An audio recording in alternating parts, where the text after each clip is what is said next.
Assalamualaikum warahmatullahi wabarakatuh. Perkenalkan, nama saya Srina Lestari dengan NIM 1207001 dari kelas 2A Perbankan Syariah.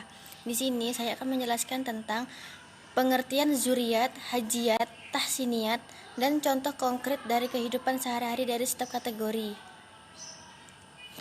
Yang pertama, saya akan menjelaskan tentang pengertian dari zuriat, hajiat, dan tahsiniyat.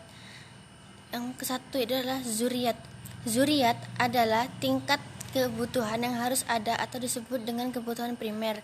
Bila tingkat kebutuhan ini tidak terpenuhi, akan terancam keselamatan umat manusia.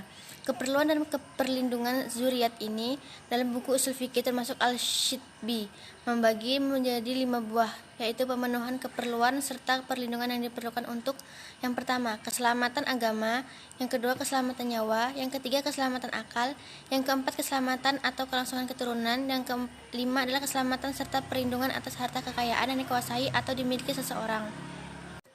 Dan yang kedua yaitu adalah kebutuhan hajiat, ialah kebutuhan-kebutuhan sekunder, di mana tidak terwujudkan keperluan ini tidak sampai mengancam keselamatannya, namun akan mengalami kesulitan dan kesukaran bahkan mungkin berkepanjangan, tetapi tidak sampai tingkat menyebabkan kepunahan atau sama sekali tidak berdaya. Dan yang ketiga yaitu adalah al-tahsiniyat, adalah keperluan dan perlindungan yang diperlukan agar kehidupan menjadi nyaman dan lebih nyaman lagi, mudah dan lebih mudah lagi, lapang dan lebih lapang lagi, dan begitu seterusnya.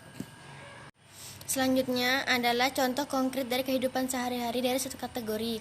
Yang pertama, contoh dari al-zuriat adalah kalau pembunuhan dibiarkan terjadi dan tidak ada perlindungan terhadap nyawa manusia, maka kehidupan manusia di permukaan bumi akan terancam karena tidak bisa hidup tentram, bahkan bisa membawa kepada kepunahan, karena bisa jadi akan saling membunuh dengan alasan yang sepele atau hanya dengan alasan untuk memuaskan dendam. Selanjutnya adalah contoh dari al-hajiat. Contohnya yaitu adalah keperluan rumah yang bersifat al-zuriat karena manusia memerlukan untuk berlindung dari cuaca atau dari serangan binatang, buas, dan lain-lain.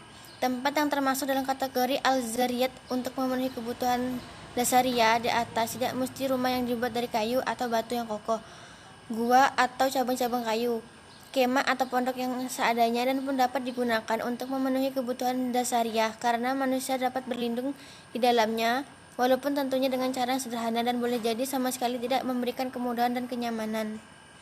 Dan yang terakhir adalah contoh dari al-tahsiniyat. Contohnya yaitu adalah tidur di atas kasur, memasak makanan, menyediakan berbagai jenis bumbu, menciptakan dan menggunakan berbagai alat untuk transportasi dan sebagainya, termasuk dalam al-tahsiniyat.